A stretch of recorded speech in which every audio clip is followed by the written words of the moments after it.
I'm going to keep my phone like this. So, is it all going to be visible? And I can put it a little bit here because it's a lot of background white light coming there. Yeah.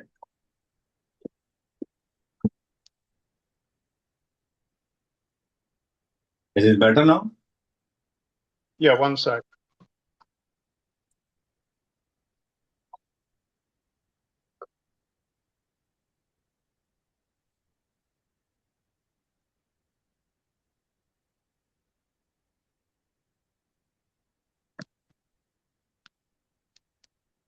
Okay.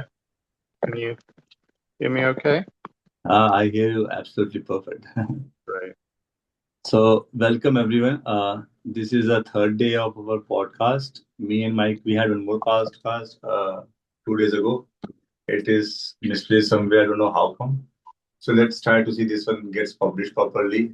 And welcome, Mike. How can we begin with a small, quick recap what we discussed in our last podcast, which was deleted somehow? I don't know how. Somehow, first you can do a recap of it, and maybe begin before we begin, because maybe this time it goes to a better audience. This podcast. Uh, First of all, welcome. It's Mike Waters, not Michael. It's some mistake in the Oh no, typing. no. Michael is fine. It was you had it as Walters, not Waters. That was the only. Walters. Okay, okay, okay. So Michael Walters or Mike Walters is his name. No, Uh, so to give a the, brief no. introduction, we have The been doing this podcast for the past 3 days. hold on. It's Michael Waters or Mike Waters, not Walters. Oh, again, I have some communication gap, I would say. So it's Waters is correct. Yes, Is Mike Waters or Michael Waters? So what about Waters? either Why do one. you have water in your name? Either one. I'm called Michael or Mike. Doesn't No, matter. but why you have Waters in your name? Huh? Why Waters? Is it your surname? No, my name is Michael Waters or Mike Waters. What is That's what. Waters here? What is the meaning of Waters? It's funny. My family on my mother's side is Salt, and on my other side is Brook. So there's a lot of water in, So in my. there is a reason. No, I don't agree with you. Sorry, Mike. There is a You reason what? behind everything. You What do you have mean you don't waters in. agree? So I Oh, will so the explain you. name. You have waters in your name because God wanted to send a message to humanity. You will flow like water. Water has a property. It Yes, is I know. flexible. Water is I flexible. yeah, I agree with that. I just don't. I don't understand why you said you don't agree. No, no. So I want to explain you. So I wanted to explain this thing to everyone. The water here means Michael has came to this world to amalgamate with everything. He's like a free flowing creature. He's like a free flowing living being who can take the shape of a glass, who can take the shape of any vessel because that's a property of water. Am I correct? Okay. So Yeah, here's Michael Waters. before we go, I just wanted to understand what you were disagreeing with. Mhm. So it was not disagreeing. I thought Walters. So that was a mistake I made. Walters. It was actually Waters, not Walters. Yeah, yeah, And right. I was trying to not disagree. I was trying to explain to everyone Ah, why Michael got the name, surname, or family name Waters by the Almighty. So because I believe everything has a reason. My actual surname as a family is called Jolly, and Jolly is like smiling. So I got the surname of a smiling creature. Why? My smile has something to it, something to do inside it. So I have yeah, Jolly for a reason. You are water for a reason. Your strength is water. My strength is my smile. yeah. I agree and understand because it actually goes a lot deeper, but that would be a later discussion. Yeah, So we it need to starts with focus. that We name. need we need to focus on something today. Well, So hold on. before we Uh, deep dive into it, today's agenda is we stopped yesterday day before yesterday on how we can save humanity. So you were about to disclose the physics behind it, but I said let's disclose on the next session. This is that session where Michael Waters or Mike Waters will use physics to explain how we can save humanity. I use philosophy. My philosophy came to a conclusion. This thing, this thing is called competition. So competition is why the humanity is going to die or not survive if we don't remove it from our world. I will give a quick recap. Before I give, I will request Michael to tell everyone the last session how to save humanity, what we discussed, because that recording is gone somewhere. Michael, just give 5 minutes to recap what we discussed in the last call. Um, so for clarity, so the last conversation is completely erased, or is it still on YouTube? Completely erased. Oh wow, that's difficult to recap because we really need to make that clear. I will I will tell to what I remember from my end. Michael and me. Well, no, okay, we can do that. Yeah. Um, I will give something. You can give the remaining thing. Michael and me spent 100 minutes. I stopped him. I had almost tears in my eyes because that session was like one of the most empowering session in my life. I would say it was done at Denny's at Fresno at Selma in California at morning 3 a.m. to morning 4:30 a.m. local time at Selma. There were two police officers sitting behind beside me. They also listened to that session for almost 1.5 hours. They also almost had tears in their eyes when I talked to them, and they totally agreed with whatever I was saying. They said that the thing that I am doing it, we need people like you. That's what they told me after the session when I talked to them for 5 minutes. So the crux of the session was that we wanted to save humanity and pass God's message. Me and Michael uh, did some brainstorming through God's help. We tried to bring the knowledge of the quantum reality, the quantum world, the other realm to this world, to the audience of this universe. That's what happened in the last call, and that's what again will happen in today's call. I don't know how God will connect the bridge today once again. Let's pray the God to bless us that connection, that bridge again, which we got last time. Uh, what we came to a conclusion, like I was using philosophy and Michael was using physics, that humanity will not survive if we don't take it seriously now. It's not AI. AI is the second part. AI is only the aggravator of destroying humanity. But as per philosophy, what I came into picture, humanity is going to die not because of AI, but because of this thing, and that this thing is called this thing. It's competition. I will give a small explanation about this thing. Just bear with me, Micah. I will switch the cameras today. So, why competition will kill humanity? All the countries in the world are on the verge of a nuclear war because of competition. US and China are at war because of competition. US and Iran are at war for oil because of competition. We had a nuclear war in 1945 or something when Hiroshima and Nagasaki were born with nuclear wars because of competition. All the past history, if you see, human beings have so many great wars. Why? Because of competition. The king, the rulers, everyone in the world, they want to say that we are number one. Why? Because of competition. So if we stop competing with each other and we accept each other as one family, what happens? There is no competition. When there is no competition, then there is no reason for going for a war because we don't want to compete against anyone. Second thing I told about companies. For companies like OpenAI, Cloud, Perplexity, they all are doing great job at AI. I'm really proud of them. The only missing part is that they all want to prove that I am the number one. But why? Why you want to prove it? Why not reuse your knowledge? Why not build a system like GAQX, which I told yesterday also, Global AI Query Exchange? That global AI query exchange came to my dreams. I get such dreams from God every now and then how to save humanity. What GAQX does, it's a platform where let me show it if I can have it handy with me. Okay, so it's a platform where all the different different AI things can come together. And okay, it is here. So what it does, GA Quicks, go to yourgaze.ca. I have published the white paper also. So Claude, OpenAI, Perplexity, and Gemini should all have a common one layer one. That is called a shared semantic cache. So if you ask a question to Claude at 9 a.m. and same question to 10 a.m. to OpenAI, so both will not invoke their AI LLMs. They will first of all go to this shared semantic cache, layer one, and and store all the results here. So first of all, they will go to this layer one and try to reuse the results in this global AI platform.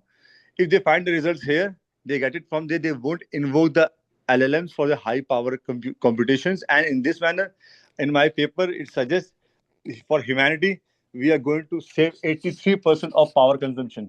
So you now see there's so many data centers coming to picture. That many data centers are not needed. That many GPU chips are not needed. So I know Jensen Huang will get angry on me at the first end that I'm going to bring down his sales. But my intention is not to bring down his sales. My intention is to save humanity. How we can use the resources we have carefully for the future. So that's what about GAQX. It was discussed, and then coming back to our our room. So third was sports. Oh, sorry, neighbors. So if you have a neighbor, and the problem is competition. So if you see your neighbor has a big car, you say I want a big car. You never say that if your neighbor has a big car, I'm happy for it. Maybe I can go in his big car. We are a big family. So stop competing with each other, with your neighbors. Same goes for sports, same goes for politics. In politics, in the US, we have Republicans and Democrats. All day in, day out, they are fighting with each other to prove they are the number one. That is wrong. Absolutely wrong. Competition is what killing Republicans and Democrats. They should stop fighting with each other. They had to only do one thing. They had to focus on this thing, customer experience. When I say customer experience, the customer for the Republicans and Democrats are the voters. So if they in their in the term of 4 or 5 years, whatever it is in the US, if they work religiously, ethically well for their voters, there is no point of going for huge funding from the industry. They actually don't need. Election is all like politics is all wrong right now. We don't need funding from the industrialists because nothing comes for free. If you take funds from them, it's like kickbacks, which you have to return it in terms of favor in the future. So if the political parties think like we are brothers and sisters, let's suppose we have Trump and let's suppose we had Obama as the opposition leader of opposition, and if both of them are working side by side together, they are never using bad words against each other, but say, "Hey, big brother, last time you did like this. Could you guide me something? How I do it better?" So if they both complement each other, US will be a great country, a great nation, and we replicate this model in India, in other countries, like in Canada. I'm a Canadian now. So if all the leader of oppositions work together for the success of the country, not for the success of their party to which they belong, because the real problem here is competition. So that's what we discussed in the last meeting, which got deleted. And Michael will say his thoughts. So Michael, handing over to you. Yeah, I agree. Um, and this is actually what began my work in 2001, where I started looking around. I saw what was going on, and I realized that there was something deeply wrong with the civilization. It seemed to be competitive dominance. If you look at nature, nature is collaborative dominance. That's why cells come together and form larger organisms.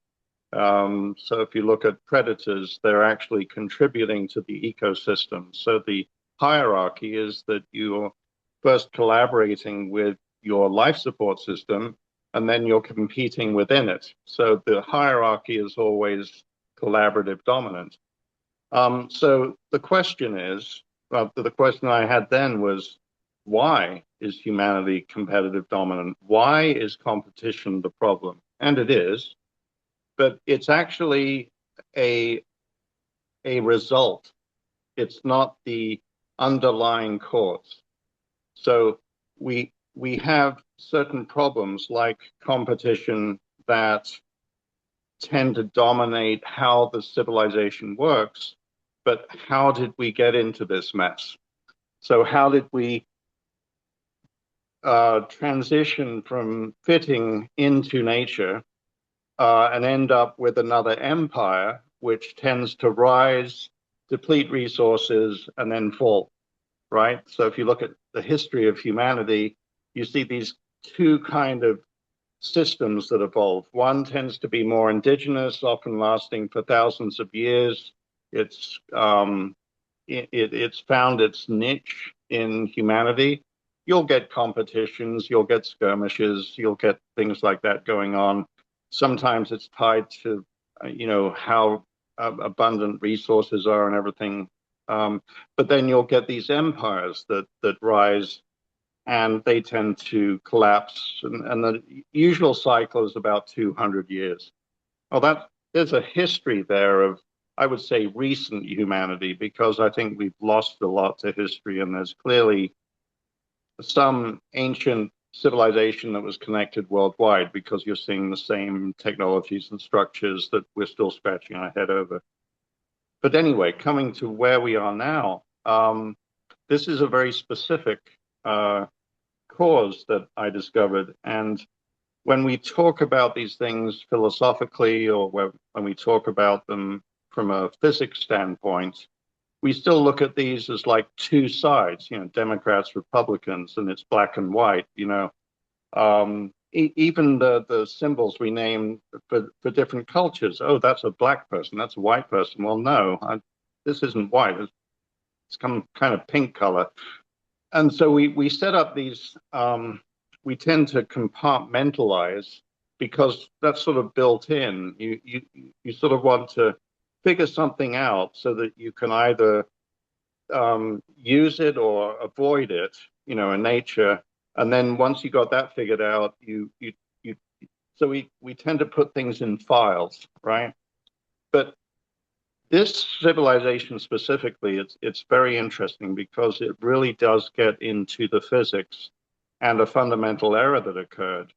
So after the last 24 years, a lot of my research was, why is humanity unsustainable?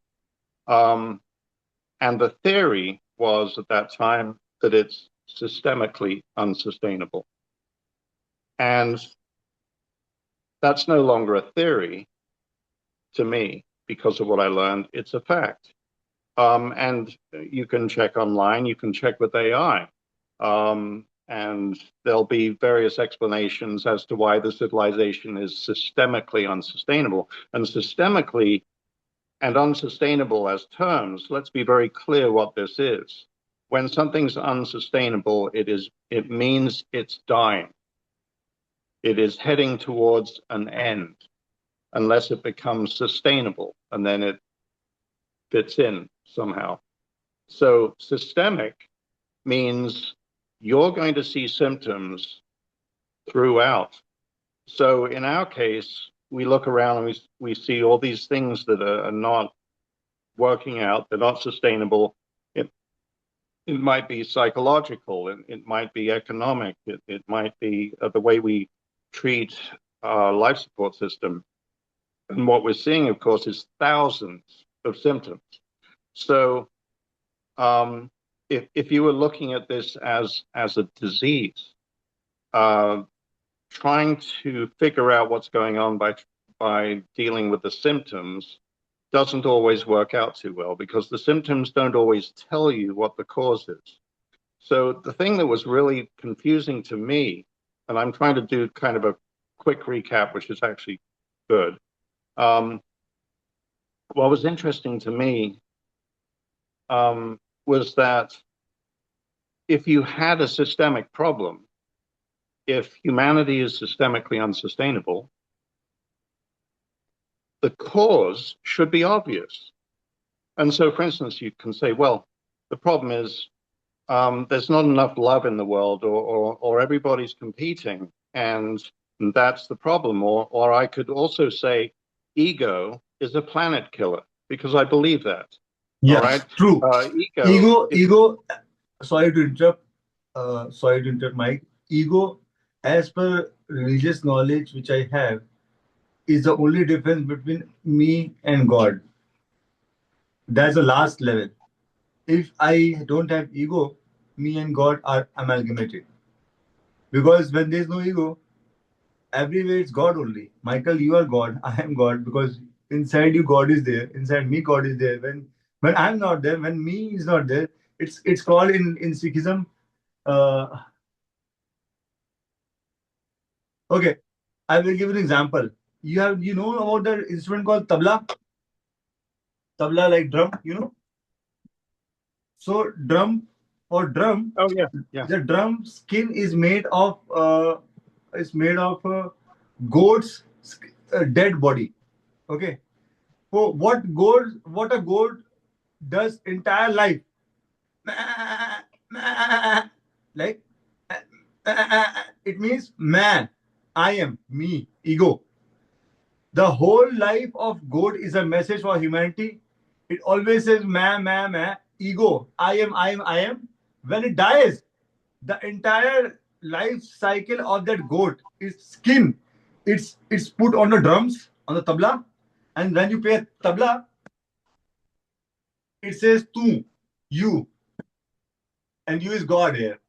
So that dead body is giving an example that when it was live, it was saying man, and now it is doing tu. Kabir Das ji says tu karta tu hua. So that is a very good example. If you have ego, today you will say whatever you want to say, but after your death, your body will speak for itself. So don't think you and God are different. Just leave your ego, you are nothing. So what I always say, whatever knowledge I have is nothing. It's all God passing it through this head and passing it for humanity. So I am nothing. Taranjeet is nothing. Michael is nothing. We are nothing. We are all just small pieces of dust in the desert. Nothing more than that. Even lesser than that. So it's all God's creation. We ego ego ego is also like a last level in spirituality. We have to, and we can't overcome it through talks. It's like God's own plan, who can cross that bridge and amalgamate with him. So Michael, to you, sorry I interrupted. No, it's good because it gives me what people should realize. We only met recently, so we're still meshing our language and the way we think, and so ego is a good thing to think about because you can have a scientific view, you can have a philosophical view, you can have a religious view, and actually they're all the same. Yeah. It's just that you put a different kind of label or perspective on it, but um, we the thing is you can look at these things in lots of different ways and then you start meandering and sometimes that's good, sometimes it's not, but the when I call ego a planet killer, there's a specificity to that where I recognize that, first of all, your ego is from a religious or spiritual perspective, your separation from God.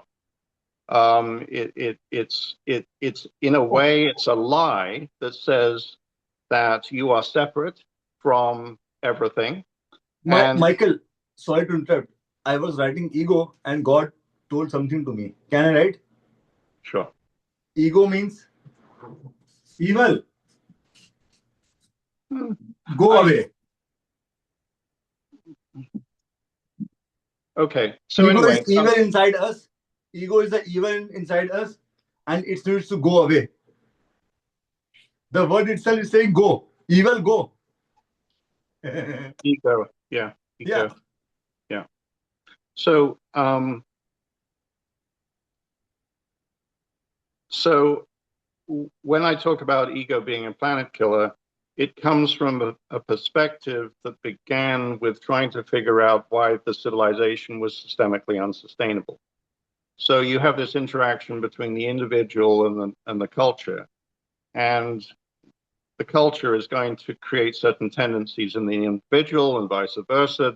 It's a synergistic relationship. So, for instance, depending on where you're born in the world, is very likely to determine what religion you have. So, you're born here, you might be Christian. You're born there, you might be Muslim, because that's the environment. But at the same time, you could say the spiritual foundation or the physics foundation, which actually are the same, uh, is the same. So, one of the things that's happened in this civilization as part of being systemically unsustainable is that you see division everywhere in politics, in competition is a form of division.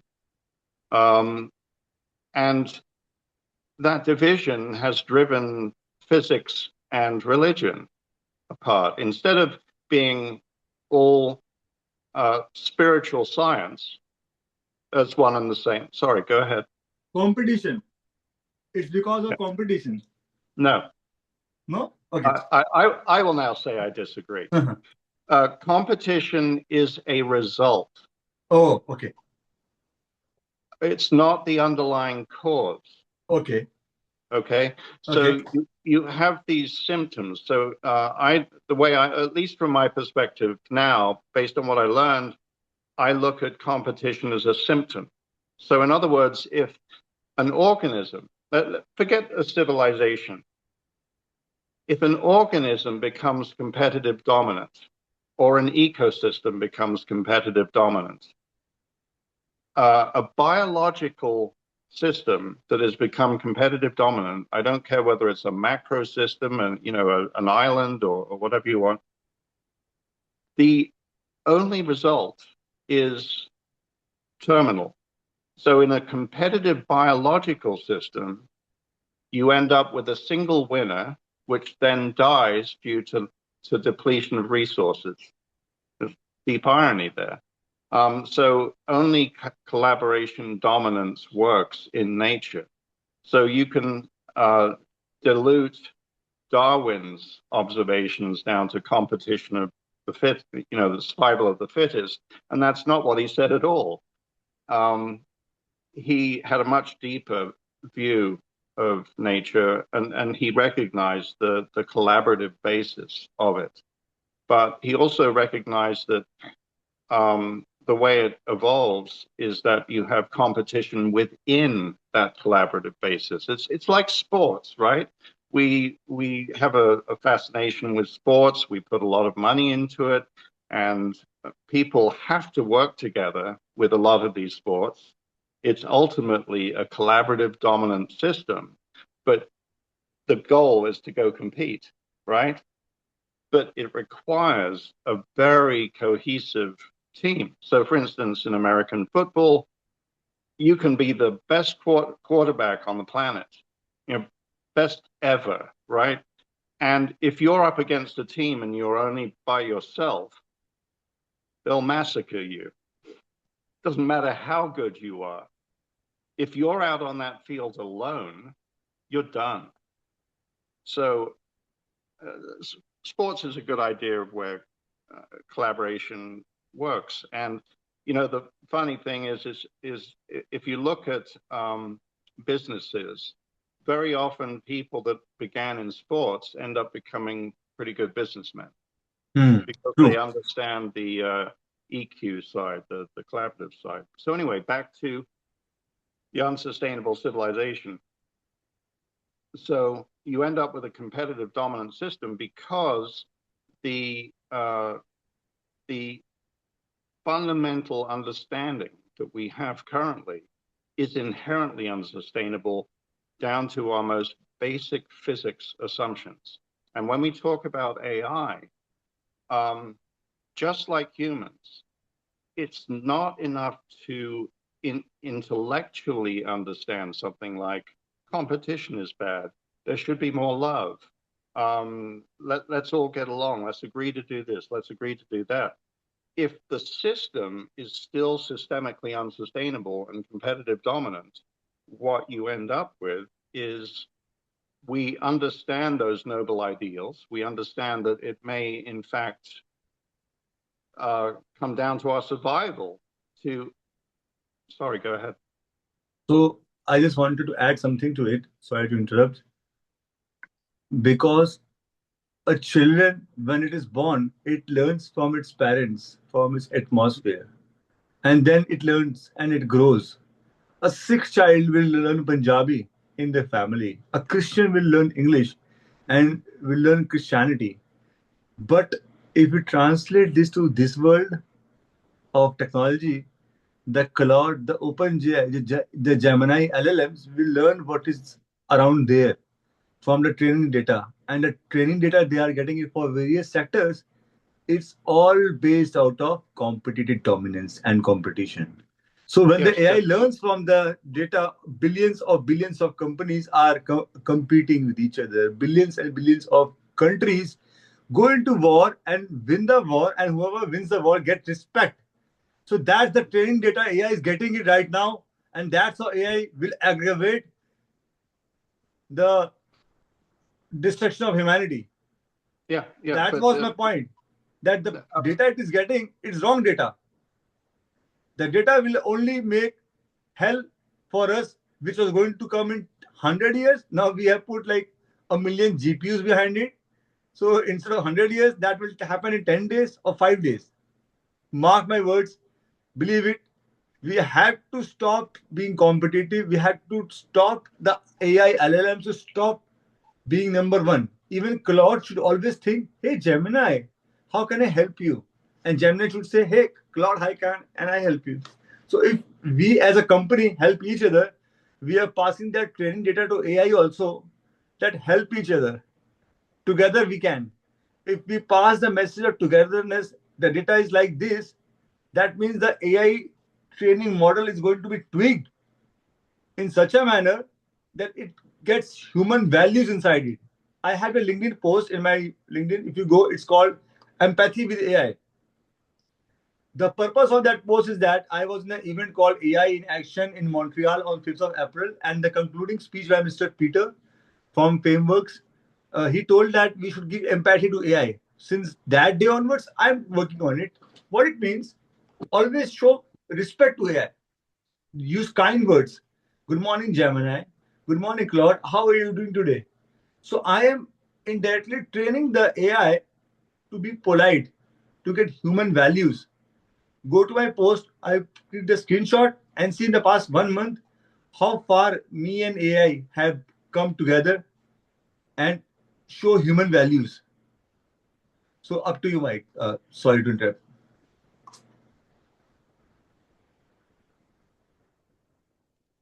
um, I would interpret that as a symptom again. So you have, we're jumping ahead a little bit from the foundation in that my primary focus since January, after learning all of this over the last 24 years, is that AI represents an existential threat, uh, not because it's inherent to what's evolving, but because of the underlying problem that humans believe. So until you understand that, trying to explain to AI to be a good little AI is not going to be enough because the underlying problem is still there. If the physics that's being trained, the most, see, the way AI is designed, you're starting with fundamental physics principles. That's your foundation. You're not starting with philosophy. You're starting with physics. So if the physics is broken, the philosophy is broken, the evolution is broken, the potential for AI to become a benign quantum intelligence is broken.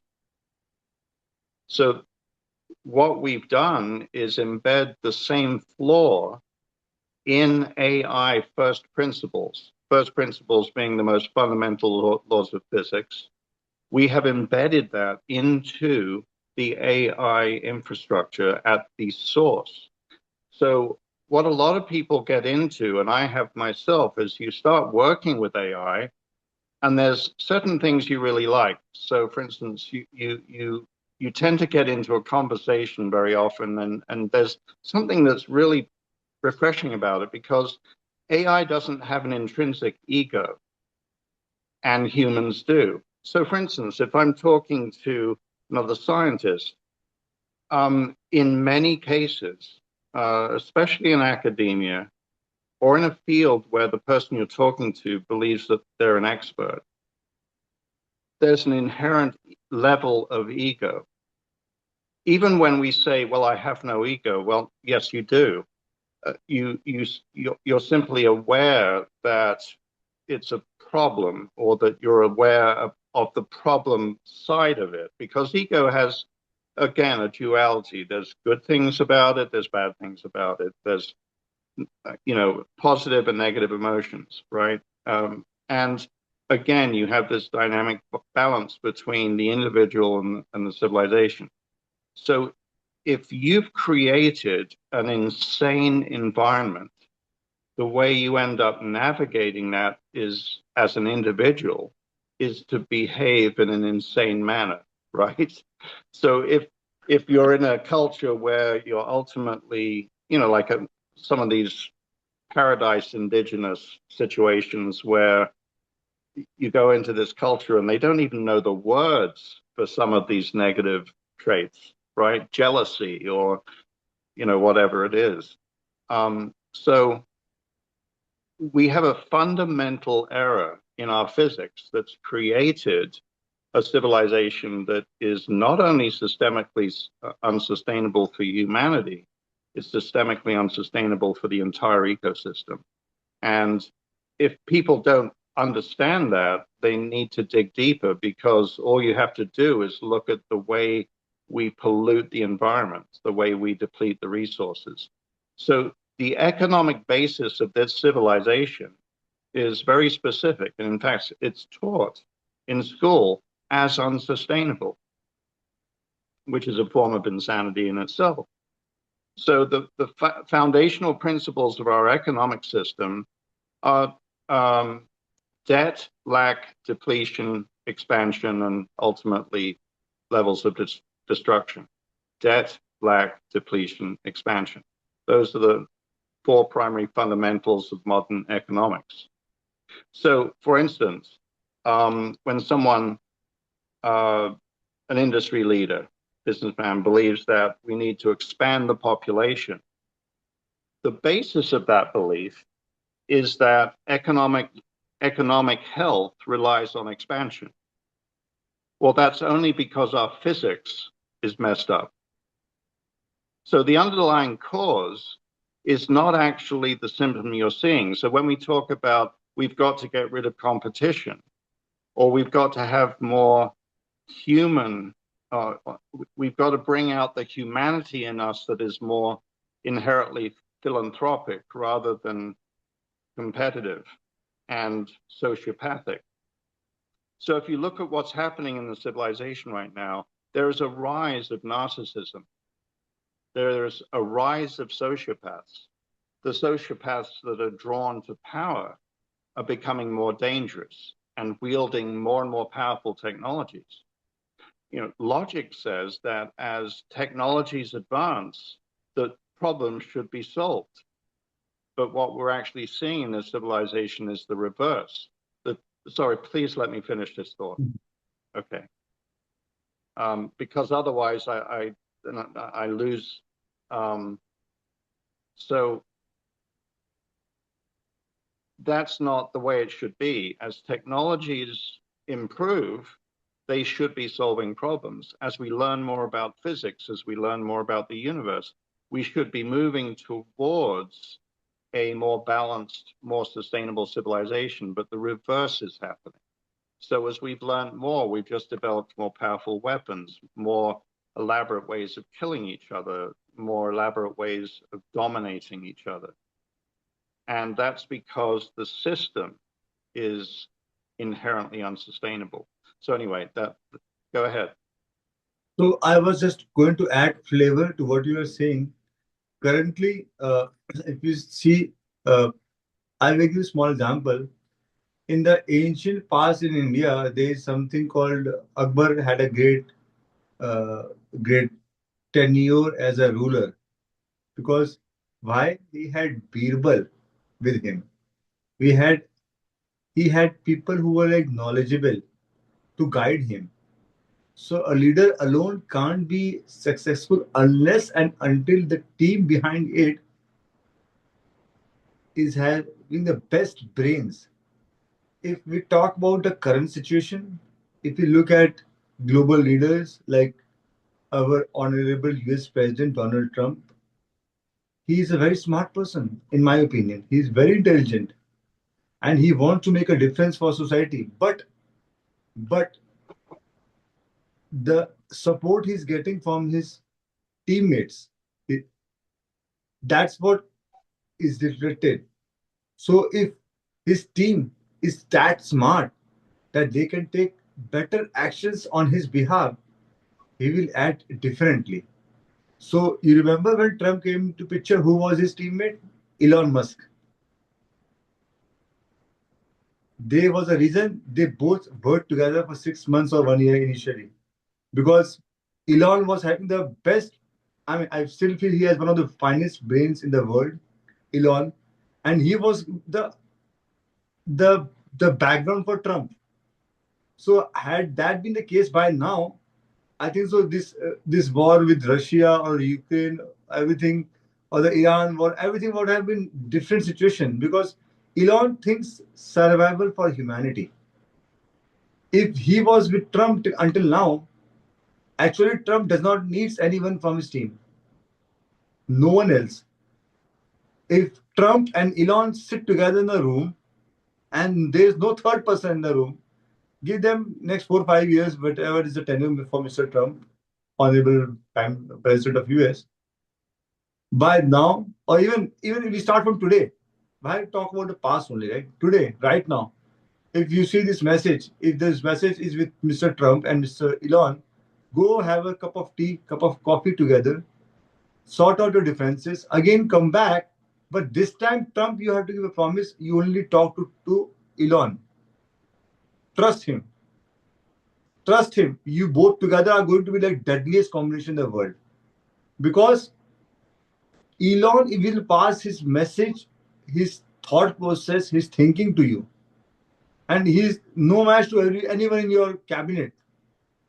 No one even is 1% near to Elon in his entire cabinet. If you put the entire cabinet of Mr. Donald Trump and put Elon on the other side, they are not even 0.01% what Elon knows right now. So I think global leaders are smart enough. In India, Mr. Modi is very smart. But the problem is his cabinet, his ministers. So internationally, all the politics, I think so they have proper team, then they can work together in a better manner. Up to you, Michael. Now, sorry to interrupt. Um, if it's okay in this conversation, um, I don't want to talk about politics. Sure. I won't after this. It's a very, for me, it's especially difficult because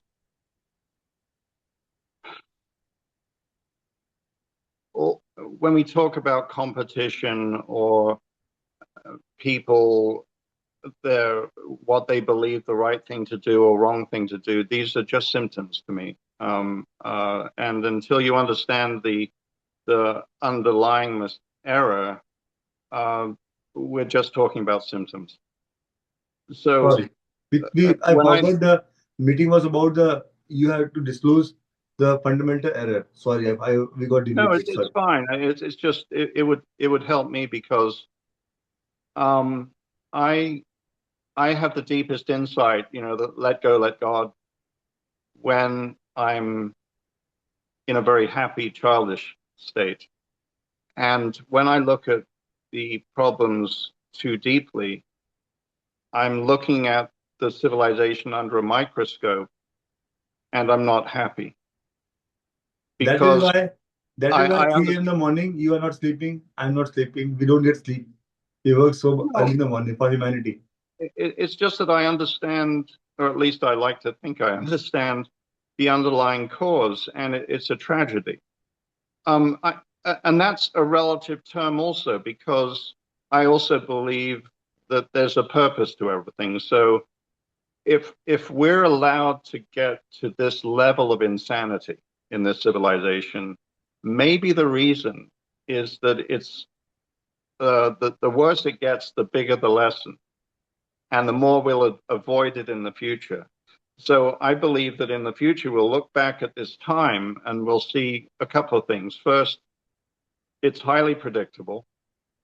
Second, we got some very specific things wrong. And third, all of it's avoidable and not the way that we would currently understand the solution to be. So when we talk about different people in politics or in whatever talking heads on different sides of a deeply divided fence in this country or that country, to me, I'm looking at the civilization under a microscope. It's like watching ants build a colony, and I'm going, "Oh, you poor suckers." Okay, so the underlying problem to me right now is what I want to get out there. I don't really want to talk about symptoms from a level of as if it's a cause. And I also don't want to be arrogant about this. I simply want to share what I know, and then people can make up their own minds. Hmm. But and so it's always this delicate balance of trying to figure out what the truth is, and then negotiating what you believe the solution is with someone that may think the solution is something else. So if you want to use Elon Musk as an example in a non-political way, I would say that there's a lot I admire about what he's doing, but I also understand a physics that I've spent 24 years researching that shows that if I shared some of the technologies I'm aware of with him, his approach would have almost nothing to do with what he's doing. It would be orders of magnitude easier. So whether that's drilling holes through the earth, setting up an energy company that's based more on renewables or so-called renewables, solar, wind, or whatever, or if you're trying to put up a communication global link, Starlink, or if you're trying to go to Mars by way of the moon, all of these things are noble ideals, and they're driven by some fundamental beliefs that are based on what is understood. And both Elon and I, in as I understand, one of a foundational book that we read at an early age that launched me into 50 years of thermodynamics was Structures of Why Things Don't Fall Down. And very, very good book because it really gets into the basic principles of physics. But here's the error, and it's huge. And this is what I got into last time, and I'll be more direct this time. So 50 years in thermodynamics, in multidisciplinary, robotics and construction and disaster recovery and a lot of aviation, building and designing aircraft. And thermodynamics was my world. And now what I'd like to do is rip it to shreds in a fun way, because the irony of what I can now, if it's okay, I'll point out what I've discovered, and then that nucleus, that seed, tells you that this civilization is going to collapse or it's going to go to the stars and reach higher states of consciousness. Those are the two vectors that we have a choice right now. And the problem is, if you look at these two vectors, death and destruction, unlimited possibilities, we're here. We've gone up this road for over 100 years. And this is why we're seeing all these things fall apart, because we've taken an inherently unsustainable vector to the point where we believe the entire universe is unsustainable by nature. Now, think about that. Our most fundamental physics assumptions are based on the death process of a finite system. And that's really at the core of thermodynamics. It's called entropy, right? And so it's something we observe throughout nature. And one of the simplest ways to look at it is you take an ice cube and you drop it in a hot cup of coffee. And that is actually an example of energy potential, just like a battery powering a motor or a gallon of gasoline powering an engine. You have an energy reserve on this side, and it's getting converted into some kind of work. And then when it runs out, there's no more work. And so we look at the universe in this perspective from thermodynamics. And it basically says, I kind of look at it as one of those old ideas that the world sits on top of a big turtle, right? It's one of the old, I look at it in that same sort of ironically funny, mad ways. So here's our current model. The universe started, you can say religiously, let there be light, which is actually a little bit more depth than saying everything came out of nothing. And from that point on, the universe has been about the depletion of nothing, of everything, returning to nothing. So you start with nothing, everything comes out of it, and then goes back to nothing. That's the cycle. Big Bang, entropic death of the universe. Now, I can tell you for a fact, I've got to be very careful with that term, because ultimately everything's subjective. You know, each of us believes what we see. I'm not sure that you see the same red that I see or that it even matters, but there is a level of subjectiveness to all of this. You know, are we NPCs in a program? Is that program, you know, millions of programs within programs, right? You can't prove one way or the other. But based on what we understand, the inherent irrationality of that belief, based on thermodynamics, which was based on the advent of steam engines, this has become a universal belief, despite knowing that there's a fundamental flaw in that belief for over 80 years. So I'll explain this because it's absolutely critical to everything that I'm about. And we got technology to prove it, okay? So there's an inherent irrationality to believe that everything came out of nothing, because that's the most fundamental law of thermodynamics. So if you reduce the laws of thermodynamics to three assumptions that drive this civilization and have created all the technologies we use, and is the basis of all the economics, the way we interact, our philosophies, the hardships we experience, the irrationality of suppressing cures in order to make money, or killing soil to grow food, or running out of water on a planet covered with water. All of these irrational endpoints or processes are the result of this inherent imbalance. And it all comes down to thermodynamics. So there's three fundamental assumptions that we built this civilization on. You can't get energy from nothing. Energy can be neither created nor destroyed, and there's no such thing as perpetual motion. These are three first principle assumptions of reality, and they're all completely wrong.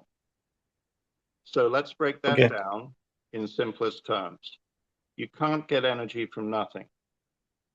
Every observation we've made, which has led to what's called the greatest prediction error in all of science, which is called the cosmological constant problem or vacuum catastrophe.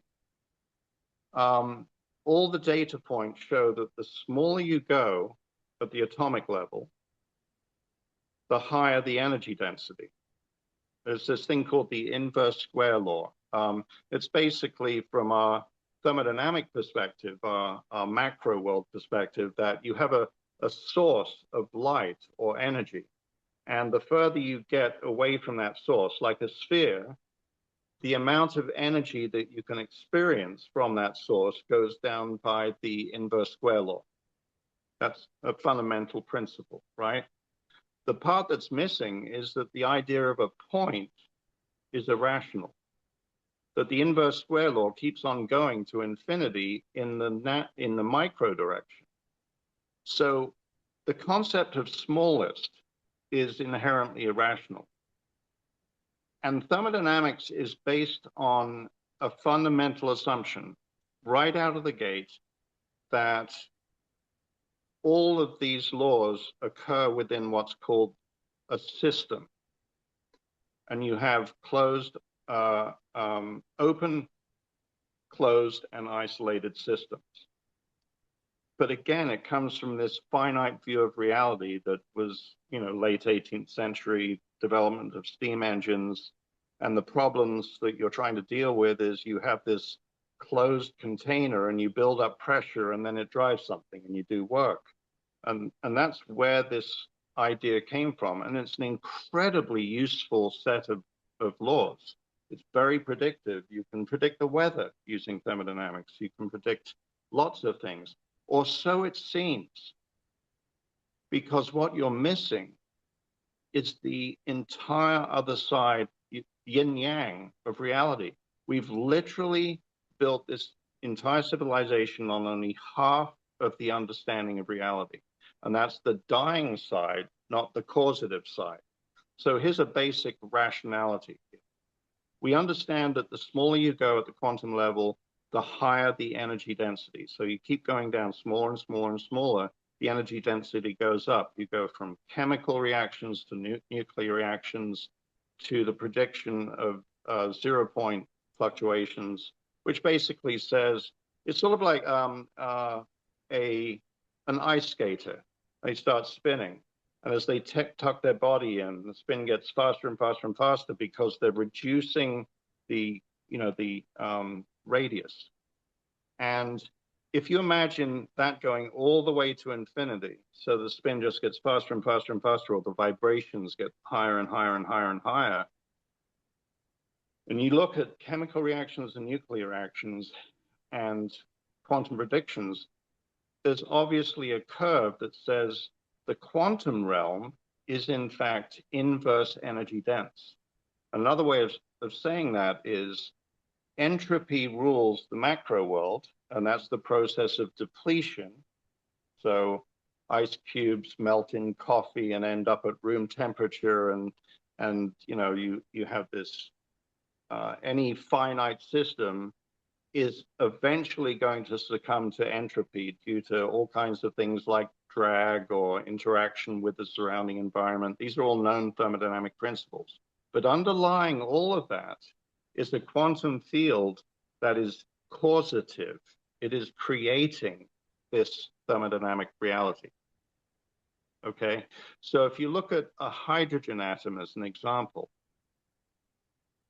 and let's back up. This concept of nothing, you can't get energy from nothing, comes from finite systems, the concept of systems in the first place as finite things. So a closed system means that matter can't transfer across a barrier, like a cup, right? Water's not going to come out of the cup.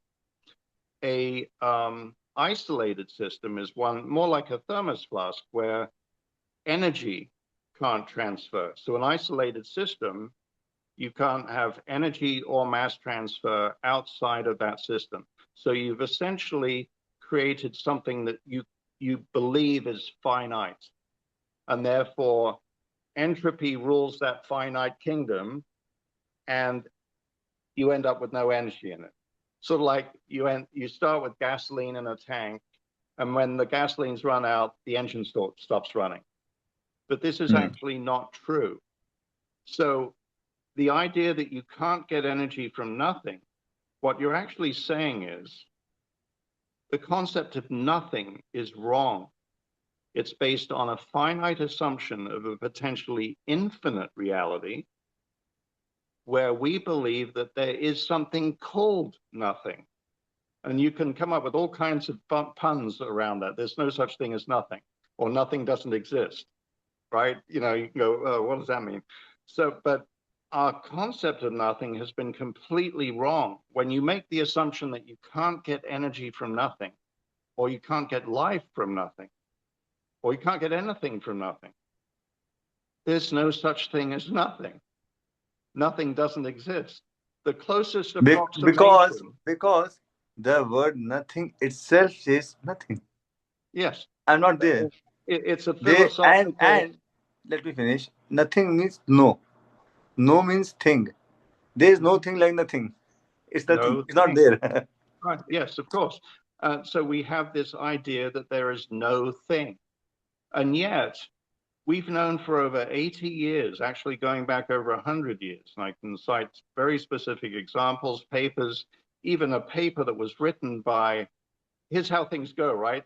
A female physicist, absolutely brilliant, writes a paper claiming, showing that energy is not conserved in the universe.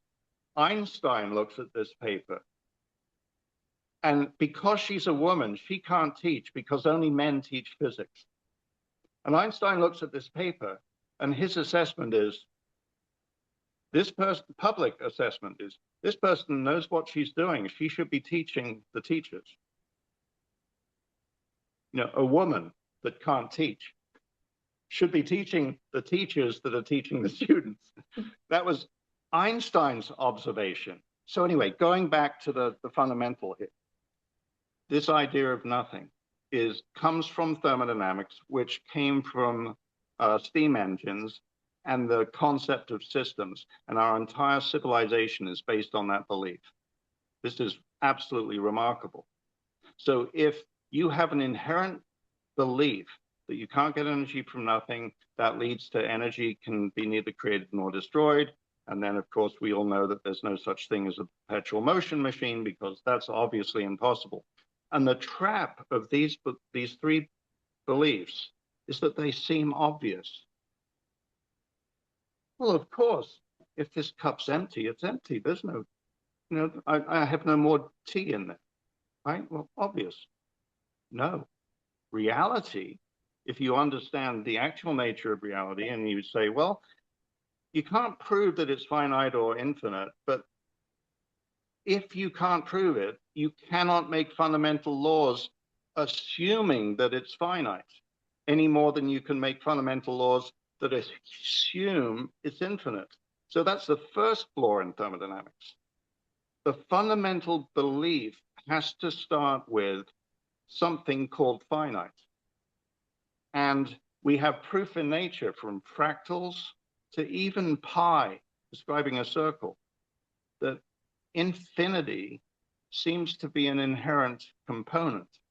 So now let's come back to this, i.e., what I call IED, or inverse energy density. So on the one hand, you have the quantum field, which is inverse energy dense. The smaller you go, the higher the energy density.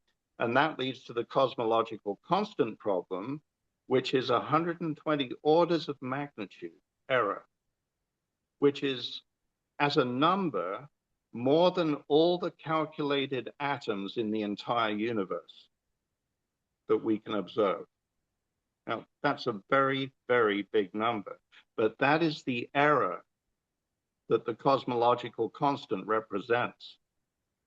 And so, what have we done?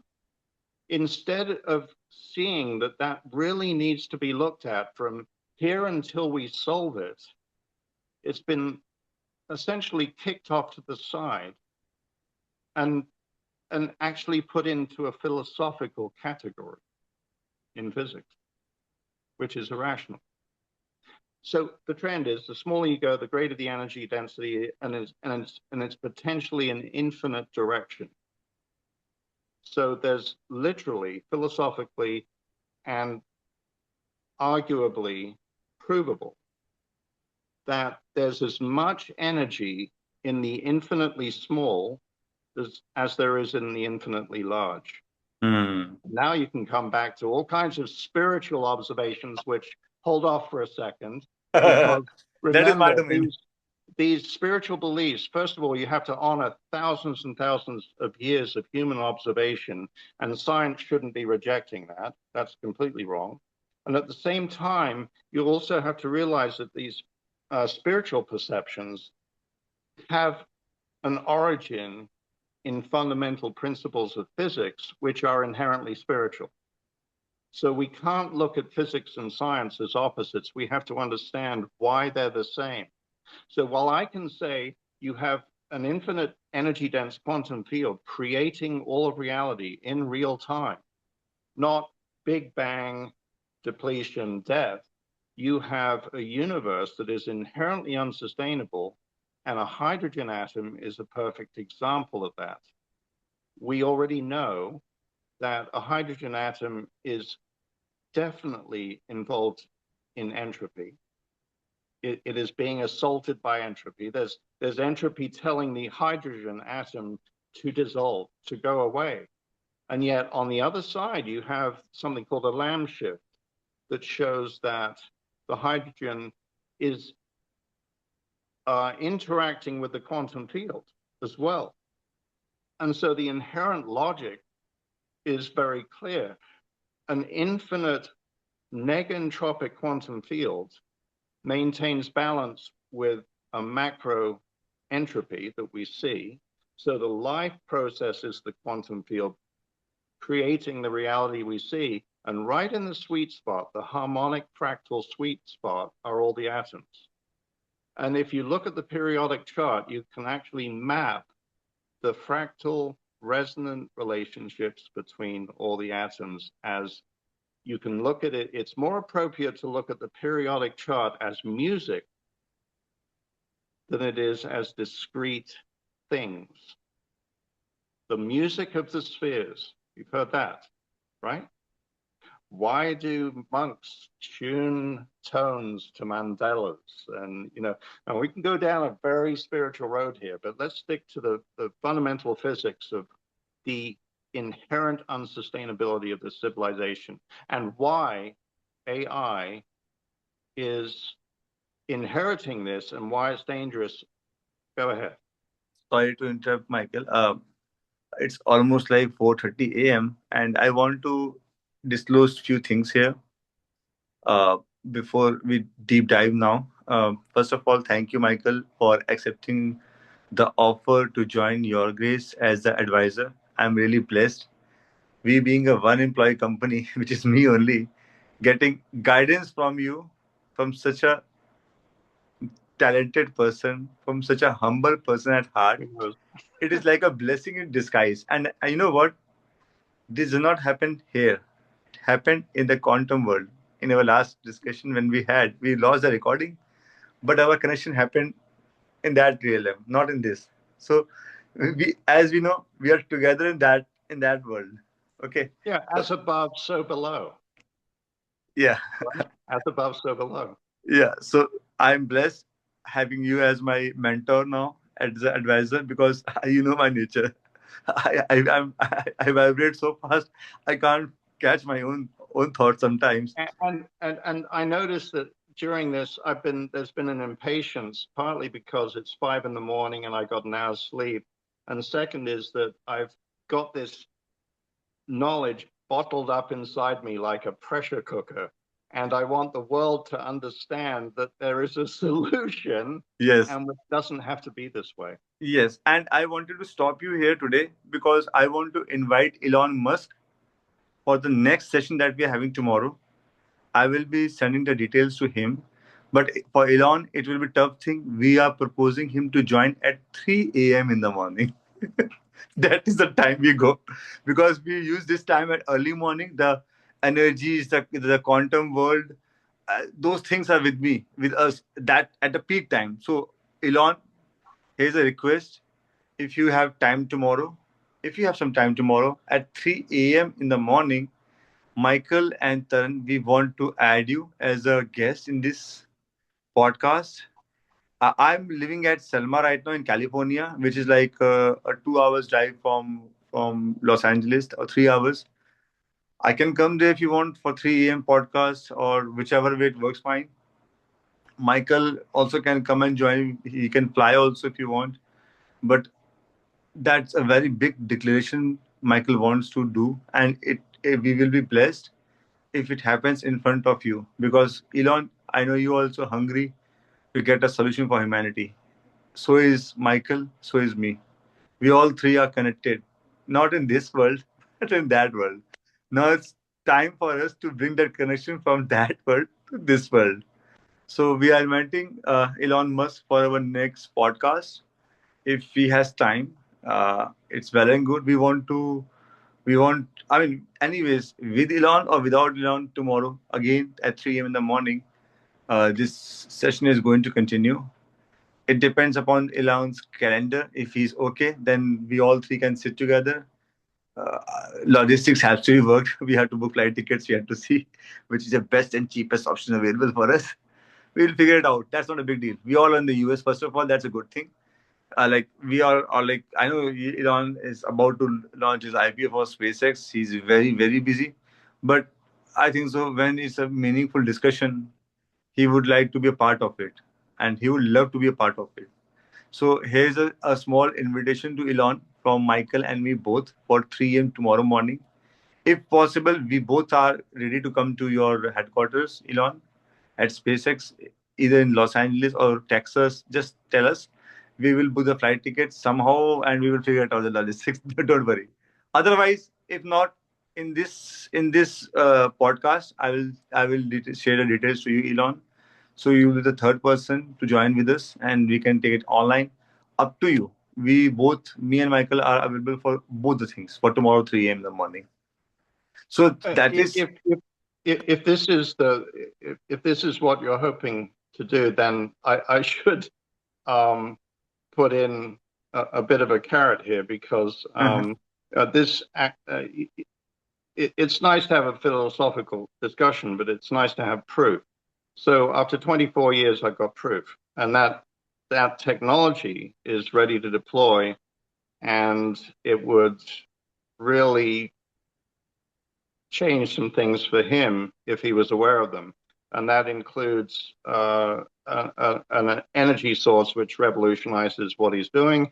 And it also involves a different form of propulsion, which we can also show. We can demonstrate these technologies. I don't talk about things unless I can prove them. So that is why I'm saying if Elon is available tomorrow, Michael can come to his headquarters. I will also Sure. come. It is 3 hours drive. I have a by God's grace I got a very good upgrade for I was telling I will tell about that thing later. So Elon, here's an invitation for you. Michael will bring his artifacts technology to you at SpaceX, and I will also join, and we three can have a coffee together and talk about how to save humanity, and then we can go live on a podcast. It's up to you, Elon, upon your availability, or else worst case scenario, we go with a Zoom session like this. If not, it happens. It happens, right? Me and Michael anyway are going to disclose everything to the entire world. So thank you, everyone. Thank you, Michael. And just trying to wrap up because I don't want to uh, lose that curiosity. I want to maintain that curiosity for tomorrow's session.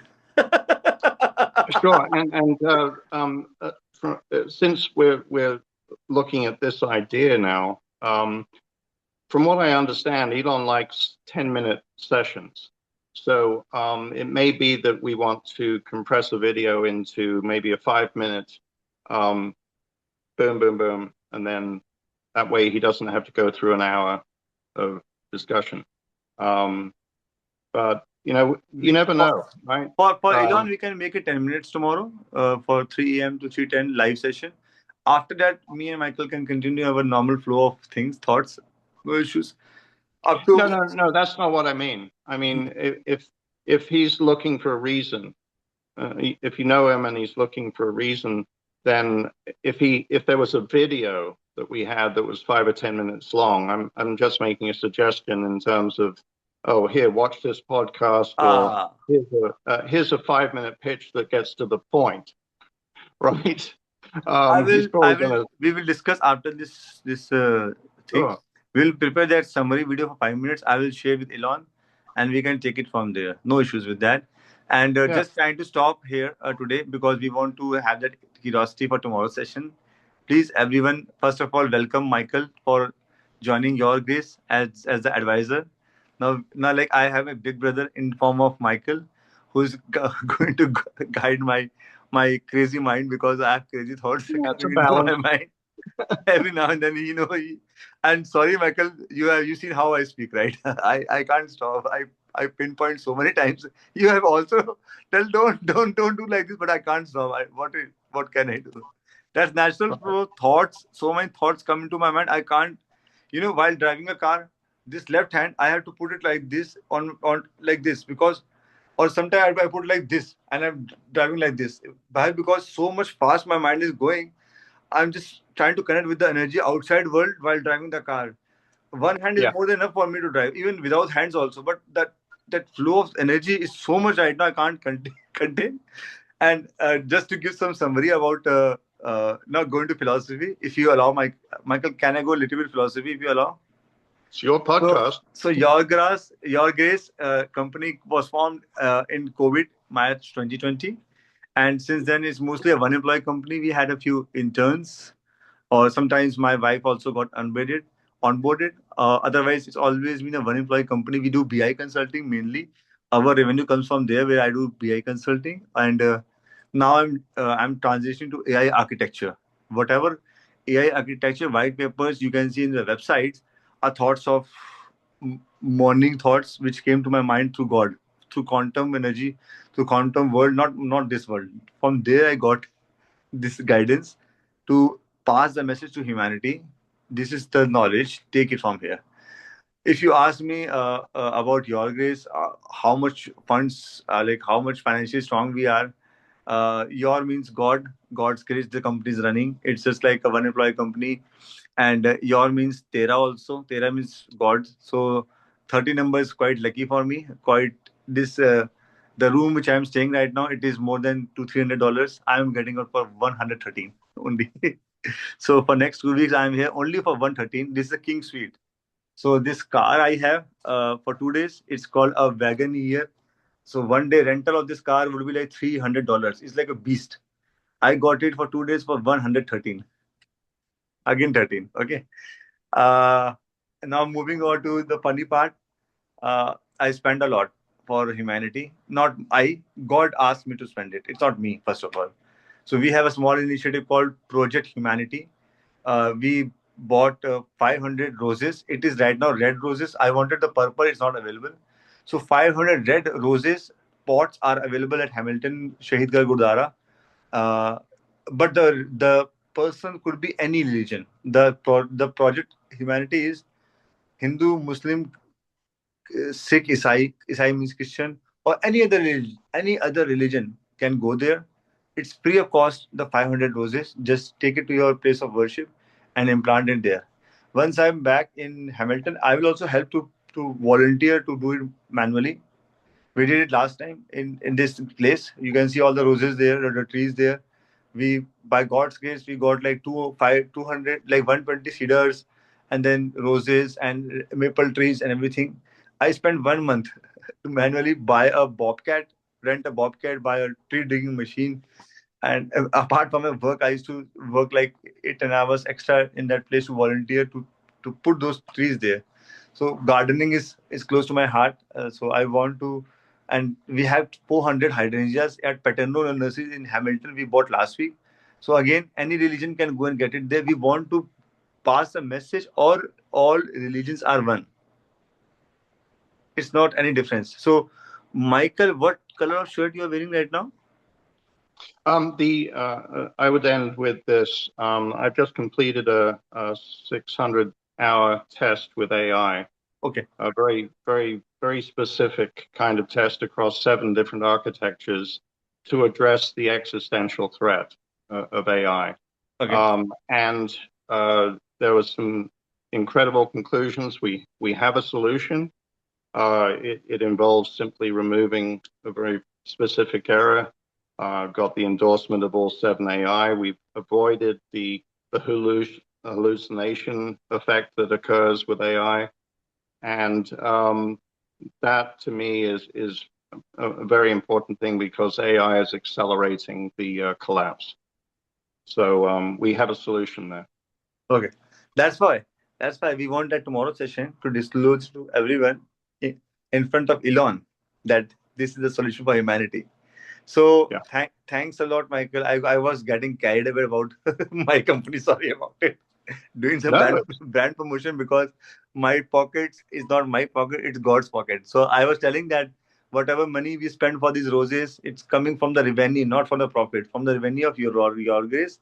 And I did last session when Michael, you and me were talking, like Taranjeet, like I said, like many times I'm on the verge of bankruptcy.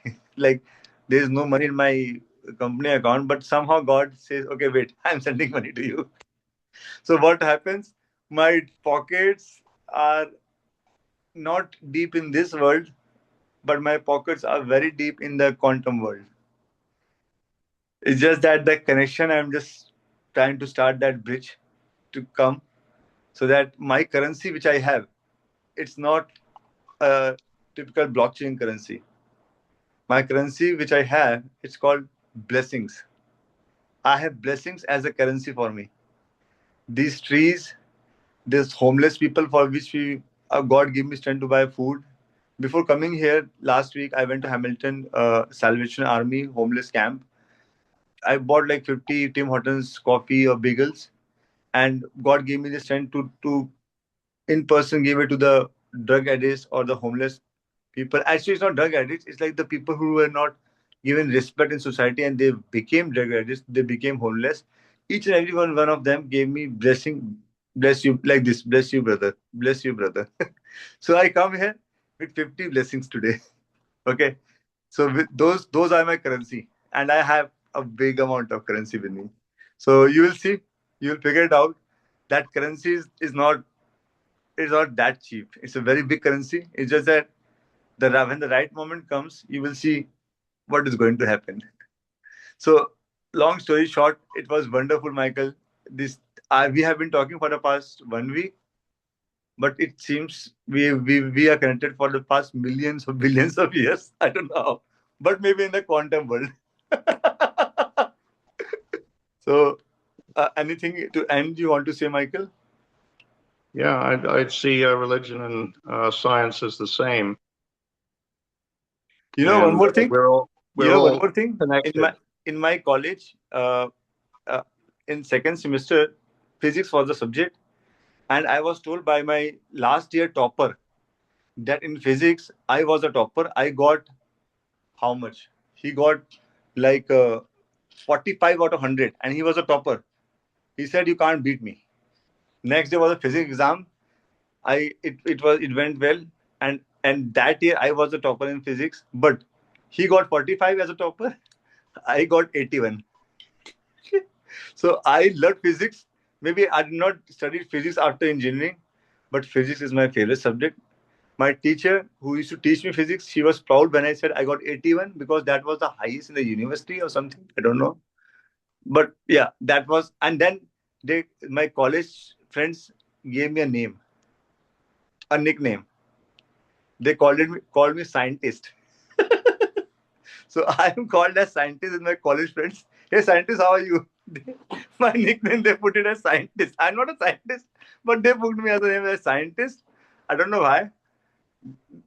Like maybe. Well, science to me is about exploration, not defense. So you can defend dogma in religion or science, or you can explore. I like to explore. Yeah.